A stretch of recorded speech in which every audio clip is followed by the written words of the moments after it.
Okay, welcome to week two, day two, where we really get to sink our teeth into the economic theories that really sort of came to define and in many ways continue to define macroeconomics.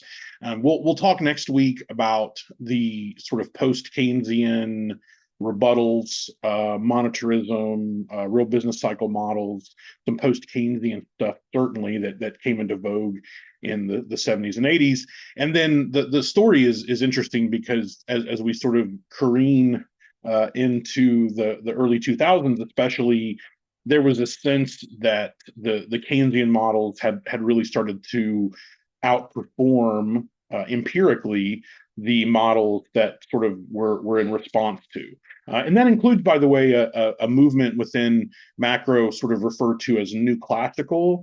That we'll talk about a little bit about new classical macro when we talk about monetarism because they're sort of heavily connected. But one of the things that's a fairly simple part of the story to tell is that there was a sort of revitalization of really just the basic classical neoclassical models, and so a lot of those same ideas of aggregate demand not mattering very much, and really everything kind of comes back to aggregate supply, and sort of that coincided to some extent with the rise of sort of so-called supply side economics in the 80s. But sort of through all this, the Keynesian paradigm, if you will, seemed to always come out on top. It seemed to always kind of be the model that at the end of the day, this is what we teach students. And very often we're teaching the other stuff as contextual fodder in many ways. Now, that isn't certainly to say that the Keynesian models are perfect. That certainly isn't to say that the Keynesian models have always been empirically proven, so to speak. And it certainly doesn't say anything about whether those models that came out in response to Keynesian models are not worth our time. They certainly are. I think they're very important. That's one of the reasons why we're going to go over them. However, as we work through a lot of the stuff, this week, the next couple of days, that's pretty much what we might refer to as the foundation of mainstream macroeconomics. And most of us, myself included, we're still very much tied to these particular models. We think they do a really good job of explaining things, but they're not without their weaknesses. So without further ado, what I want to do actually here is I want to start by sort of making somewhat of a not a proclamation, but sort of illustrating one of the main kind of foundational points of Keynesian economics, which is that there were things that classical models did not or could not necessarily explain. And one of the main things that classical models could not explain was something that we saw at the very beginning of the Great Depression. So at the very beginning of the Great Depression, what's interesting is that by most accounts, we have what is referred to as a supply glut. So a supply glut means that you basically have too much stuff. You have made more stuff in your economic system than people actually want. And remember and keep in mind that classical models, they believe in this supply equals demand, but more importantly than that, they believe that supply creates demand. And so this sort of idea that you could have in a sense the demand in the economy being here, and then the supply in the economy being here, here's that glut, another way to think about the glut, that this wasn't supposed to happen. If you recall, the sort of most basic way that the classical model sort of explains this away is it says that because supply creates demand, because we have complete market clearing, then what's going to happen is that if there's some sort of demand supply deficiency, there's some disagreement between supply and demand, then in fact the supply curve will either shift back to keep the economy in equilibrium. I'll do this in sort of a dotted line. So it might do this, or what may happen, and this is sort of maybe a little bit more of a modern interpretation of the classical model is that instead what will probably happen is that prices will decline until we get back to that original potential output, right? So this is sort of what classicals would argue, is that any sort of supply glut either would not happen because the supply curve is going to shift back to real equilibrate at the higher prices, or over time, what's going to happen is that the economy is going to re-equilibrate at a lower price, but back at potential GDP. So the fact that in the classical models, this supply glut wasn't really supposed to be possible, this is part of the overall philosophical underpinnings of the classical model, which argue that essentially the government should not intervene. So if we do happen to find ourselves, if we believe that we're in some sort of supply glut situation, if it actually shows itself, the government shouldn't do anything. Instead, the government should just allow prices to decline until the economy equilibrates back at the original potential output. So that's that sort of classical, neoclassical, laissez-faire kind of tradition, you know.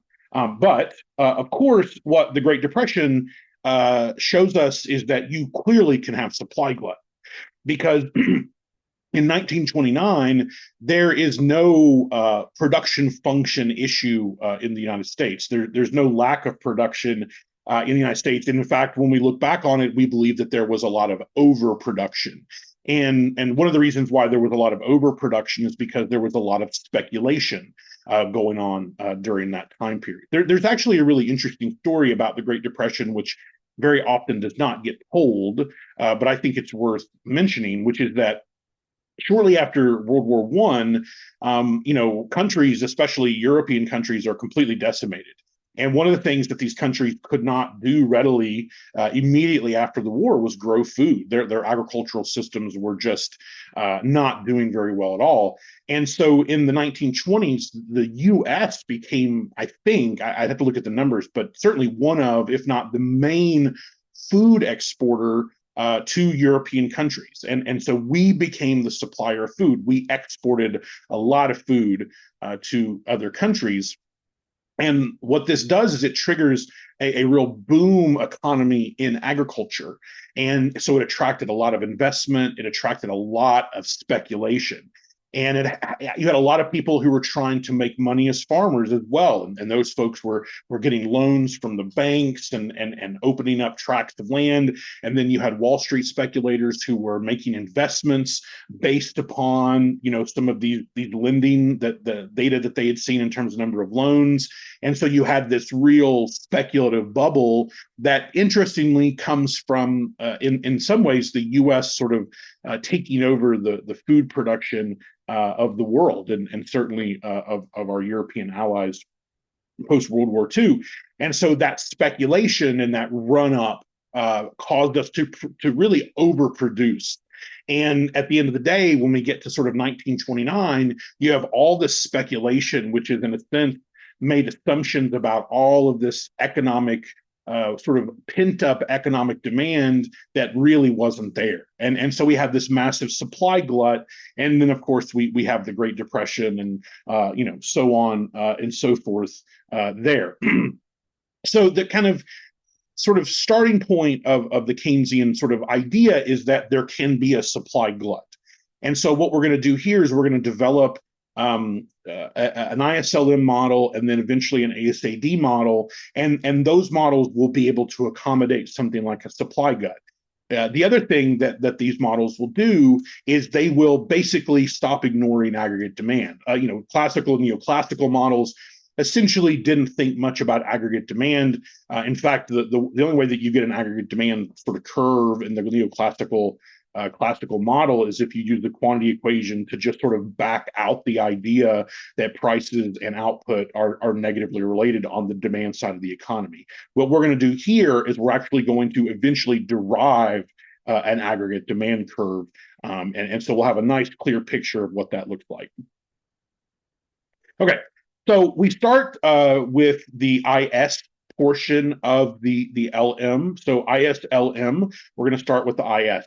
The IS part of ISLM deals with what we call the goods market. So we're ultimately going to refer to something as the IS curve.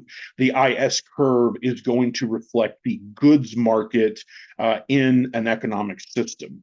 And when we think about a goods market, we're thinking about that expenditure side of the economy.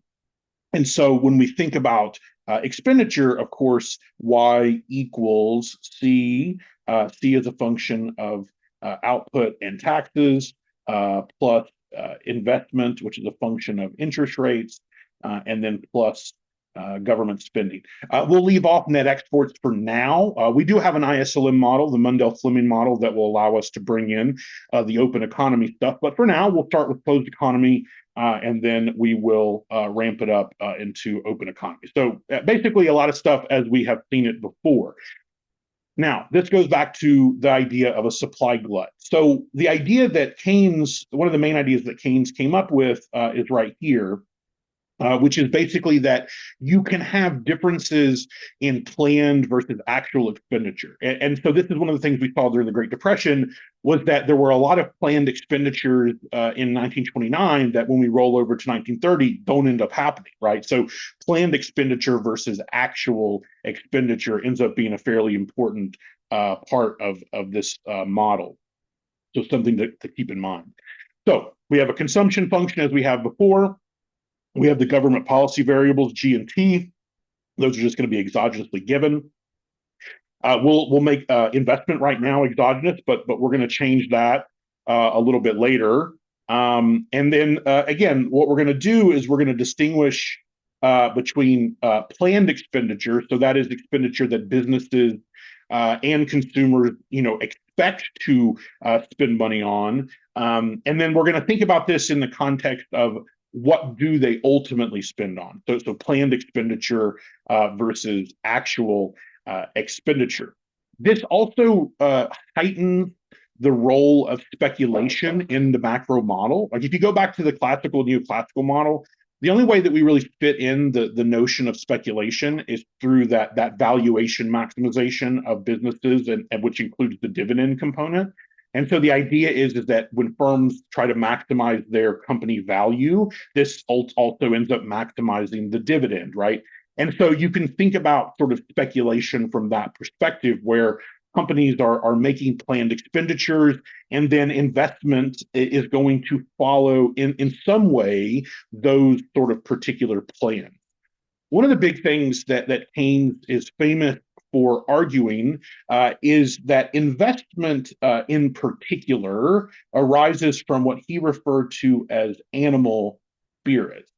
In the sort of tradition of classical neoclassical model, there's always been a sort of default to markets are efficient, and this would include investment. And so the idea is that whatever level of investment you had in your economic system, that was rational, that was efficient. Keynes rejected this. And one of the biggest reasons why Keynes rejected this is that he argued that investment largely follows animal spirits. And what he's meaning by animal spirits is that humans invest because they want to make money. They invest because they want to succeed. And so it's these sort of the primal nature of the survival of the fittest that Keynes believed was an outsized role in why people invest. Well, if you believe that's why people ultimately make investments, then you're going to, at a certain point, kind of reject the idea that all speculation is therefore efficient, because if speculation is arising from, the primitive human nature, then it's not always going to be efficient, and sometimes we're going to over speculate.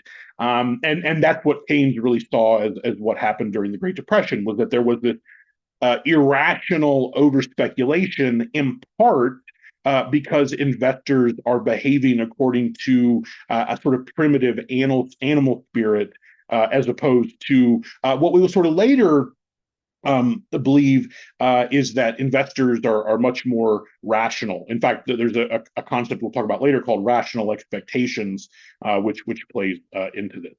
Okay, So we have a consumption function. This consumption function should seem very similar to the previous consumption functions that we've looked at. So we have output on the horizontal, planned expenditure on the vertical, and then just the typical upward sloping consumption function. Important to point out here that we do have the marginal propensity to consume idea, so we're bringing that idea back. That ends up being an especially important part of the Keynesian analysis, because ultimately what we're going to find out is that through MPC, we have these multiplicative effects from policy.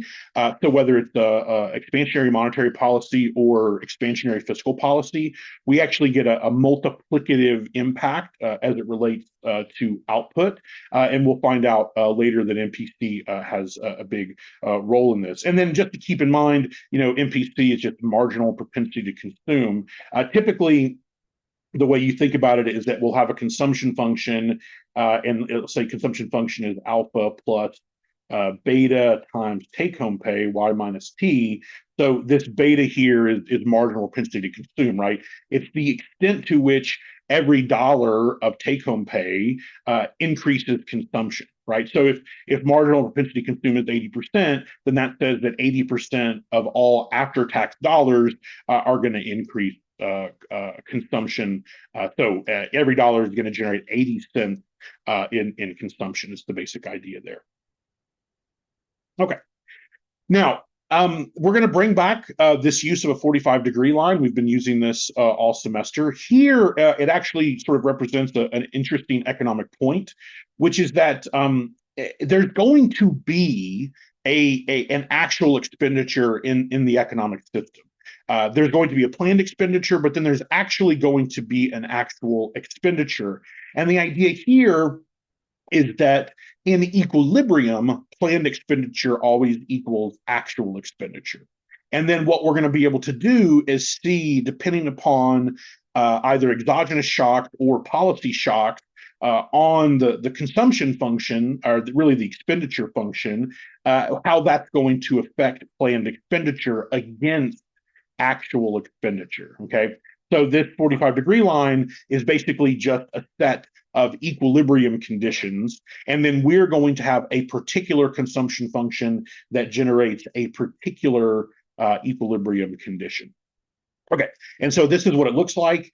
So you just have your 45-degree line, and then you have your expenditure function, which is upward sloping. And the idea is that when these two lines intersect, this gives us equilibrium income. You can see that before equilibrium income to this direction, you can see that planned expenditure is greater than actual expenditure. So that should make sense to you. So basically, if we plan to spend more than we actually do, then that's going to put downward pressure on income because we're not going to have made as much as we thought we were going to make. If, on the other hand, actual expenditure is greater than planned expenditure, this tends to put upward pressure on output because we actually spent more money than we expected to.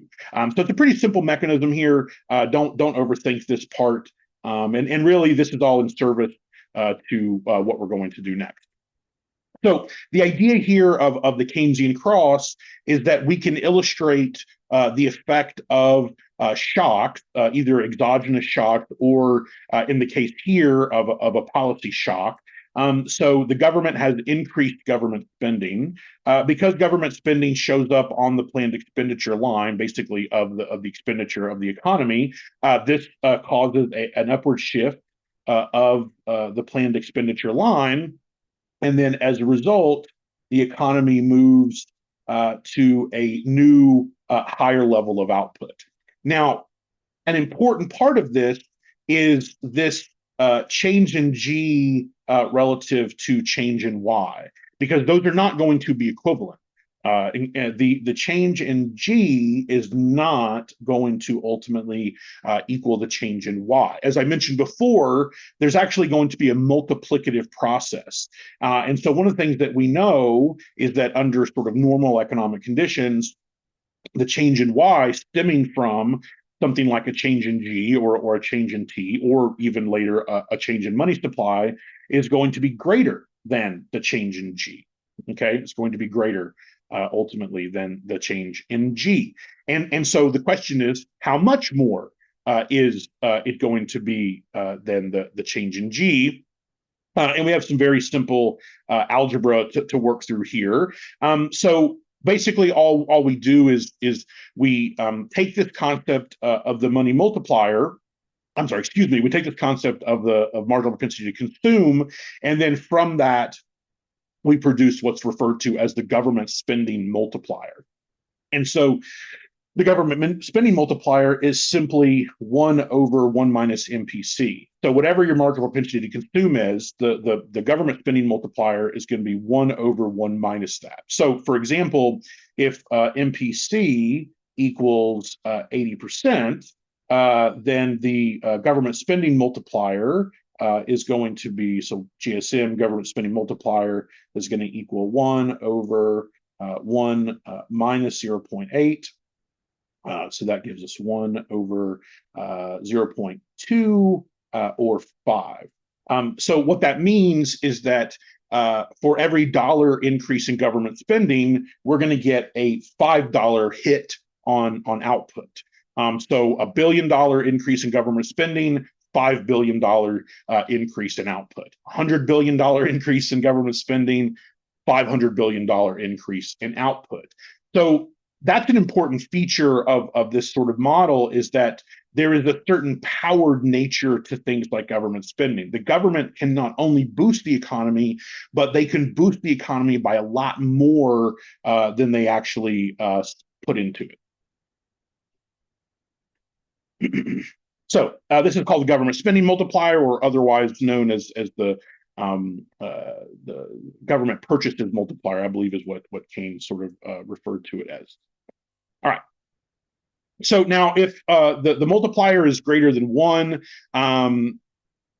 then ultimately this just means you get that multiplicative process. Typically multipliers are going to be greater than 1. One of the sort of interesting conversations that we have is what happens to the multiplier during recession. So typically that's sort of the argument. The government may want to increase spending during recession. But if your marginal propensity to consume is lower, which we expect it to be lower in recession, that also means your government spending multiplier is going to be lower as well. So one problematic aspect of trying to boost the economy during a recession is that it just goes not as far. And so that has to be a part of the calculus, as it were, to how much money the government should, in a sense, try to boost the economy with. And very often, sort of prior to really COVID, kind of prior to the COVID recession, the sort of nature of government spending during recession was that we probably didn't spend enough. And we saw that a lot after the Great Recession, where it took like a number of years for the economy to recover. And economists sort of really believed that part of the reason why it took so long for the economy to recover is because marginal propensity to consume had really flatlined during the Great Recession. And so despite the fact that we put about $800 billion worth of government stimulus, primarily through infrastructure improvements, that it ended up not really boosting the economy very much. And then that's one of the reasons why we end up relying upon monetary policy so much during the aftermath of the Great Recession. All right, now on the taxes side, one thing to keep in mind, obviously, is that if you increase taxes, this is going to put downward pressure on expenditure because it's going to reduce consumption.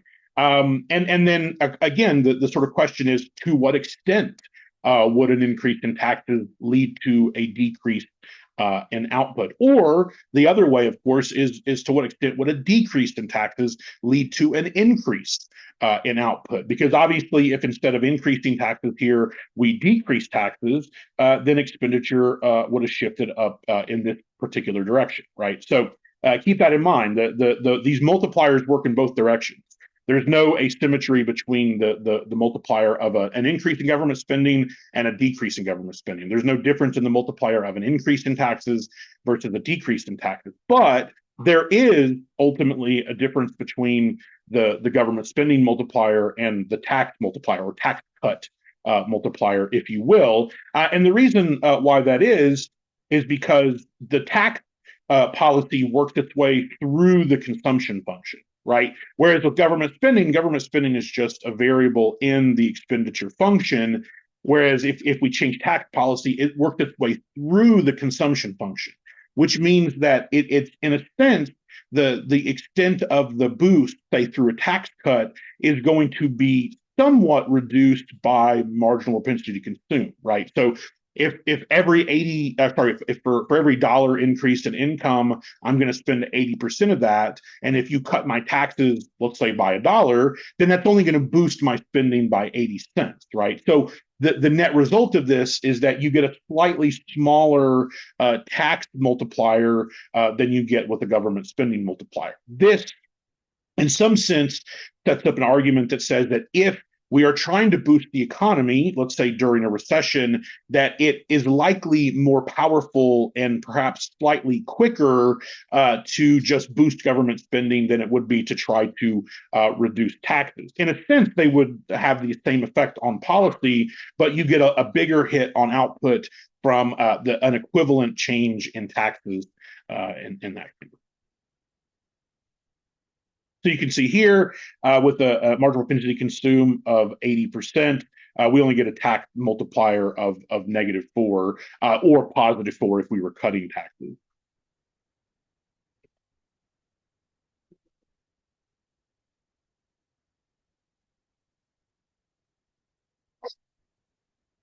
So what this does is it leads us into the generation of one half of this sort of Keynesian model, the ISLM model. And so we're actually going to draw directly from the expenditure equation to generate this so-called IS curve. And important to keep in mind that the IS curve as well as the LM curve comes from an interest rate output quadrant. In other words, that the vertical axis here is going to be interest rates, and the horizontal axis here is going to be output. So we're going to frame consumption and investment in the context of interest rates. And we'll get some pretty, straightforward and sort of commonsensical outcomes from that. So just in deriving the IS curve, we think about varying the interest rate. So the idea here is that the real interest rate is declining. This could be occurring because of policy. It also could be occurring just because of some sort of exogenous shock. But regardless, the idea here is that if the interest rate goes down, we're going to get more investment. Because we get more investment, your planned expenditure line is going to shift up. Because your planned expenditure line shifts up, we now get a higher equilibrium level of output. And so what this does is it generates a negative relationship with respect to interest rates and output. And this is where we get our IS curve from. So the deriving of the IS curve comes from the fact that if you increase or decrease interest rates, you're going to get higher or lower output. In particular, higher interest rates are associated with lower output, and lower interest rates are associated with higher output. And so that is the relatively simple IS curve.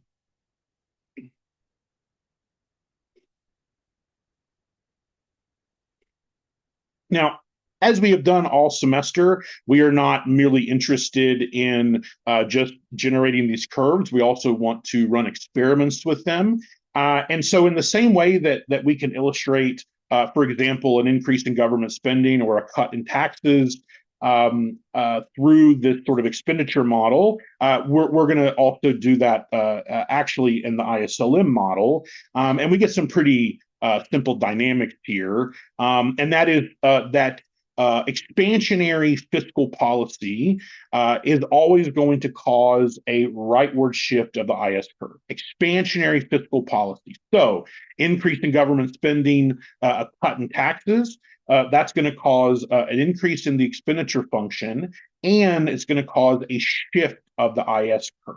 And the idea here is that if we increased government spending or cut taxes here, then planned expenditure rises for reasons unrelated to interest rates, right? And so we get the same interest rate, but we get a higher output, right? Same interest rate, but higher output. And so that's why expansionary fiscal policy causes a rightward shift of the IS curve, a rightward shift of the IS curve, because we're thinking that we get higher output, but at the same interest rate as before. And that has occurred in this particular case because the government has decided to increase government spending.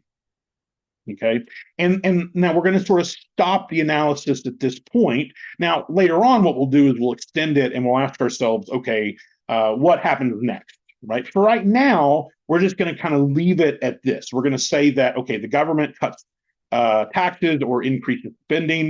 This is going to cause planned expenditure to rise.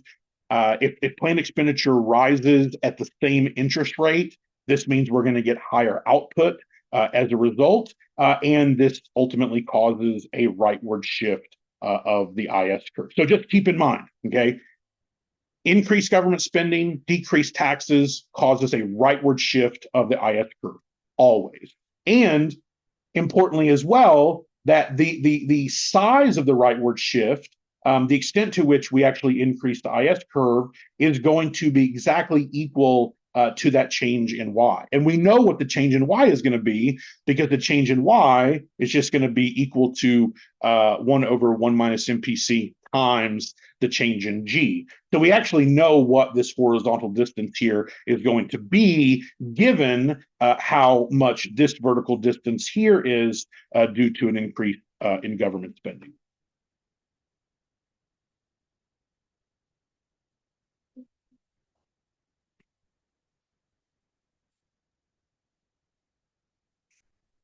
All right, so take a moment, maybe pause the video, work through this particular idea, make sure that it makes sense to you. In this example, they're increasing taxes. You get the same sort of idea. The IS curve is going to shift back into the left. So any sort of contractionary fiscal policy, increasing taxes or decreasing government spending, is going to cause a leftward shift of the IS curve. And so we're going to think about the IS curve as being the channel, if you will, of fiscal policy. So expansionary fiscal policy causes rightward shift of the IS curve. Contractionary fiscal policy causes leftward shift of the IS curve.